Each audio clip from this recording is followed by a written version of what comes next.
नमस्कार, न्यूज़ 18 के digital platform पर आपका बहुत स्वागत है। मैं हूं आपके साथ अंशिका पाठक। अमेरिकी सबमरीन ने हिंद महासागर में ईरानी वॉरशिप को डुबो दिया, जिसमें कम से कम 87 लोग मारे गए। वॉरशिप इरिस देना कुछ हफ्ते पहले ही भारत में एक नेवल एक्सरसाइज में हिस्सा लेने के लिए भारत आ रहा था और वापस लौटते समय अमेरिका ने उस पर हमला कर दिया। इरिस देना ईरान नौसेना की एक खास जंगी शिप थी, जिसके डूबने का ईरान पर खासा असर पड़ सकता है। इरिस देना एक मौज क्लास फ्रिगेट 2024 में मल्टीलेटरल नेवल एक्सरसाइज मिलान में हिस्सा लेने के लिए भारत आया था। हालांकि यूएस ने मरने वालों की संख्या कंफर्म नहीं की है, लेकिन डिफेंस सेक्रेटरी पीट हेग्सेथ ने सबमरीन स्ट्राइक की पुष्टि की और इसे ईरान के खिलाफ अपनी लड़ाई में अमेरिका की ग्लोबल पहुंच का सबूत बताया है। तो वहीं बचाव में जुटी श्रीलंकाई नेवी ने बताया कि 87 लोगों के शव मिल चुके हैं। इरिस देना के डूबने की खबर के साथ ही इस शिप की खासियत पर चर्चा होने लगी। आइए जानते हैं ईरान के लिए इरिस देना क्यों अहम था। इरिस देना ईरान की नौसेना का एक महत्वपूर्ण युद्धपोत था।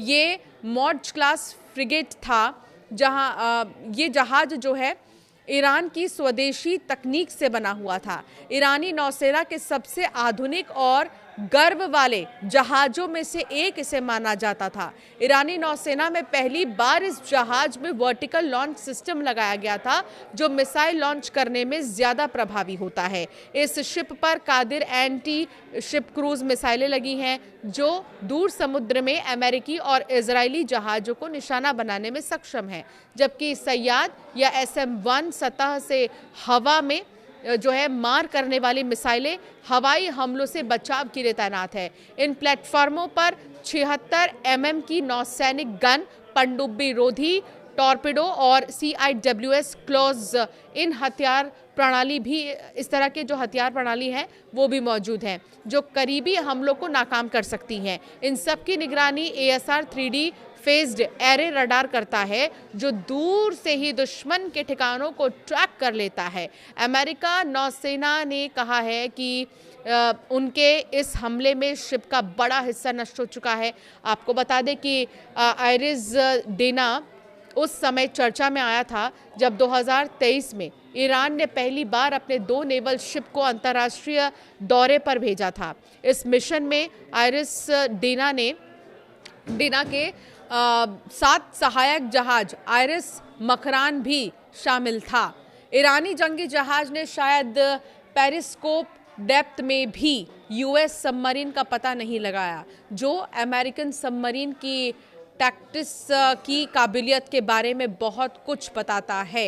इंडियन नेवी ने 16 फरवरी को एक बयान में कहा था, इंडो पैसिफिक में सबसे बड़ी मल्टीलेटरल नेवल एक्सरसाइज में से एक के तौर पर मिलान 2026 दुनिया भर की नेवी को एक साथ लाएगा, ताकि इंटर ऑपरेबिलिटी और मैरीटाइम डोमेन, इसके अलावा अवेयरनेस और कलेक्टिव रिस्पांस काबिलियत को मजबूत किया जा सके। एक्सरसाइज में हार्बर और सी फेज में anti submarine warfare, air defence, search और रेस्क्यू वगैरह जैसे कॉम्प्लेक्स मैरीटाइम ऑपरेशंस पर फोकस किया गया था।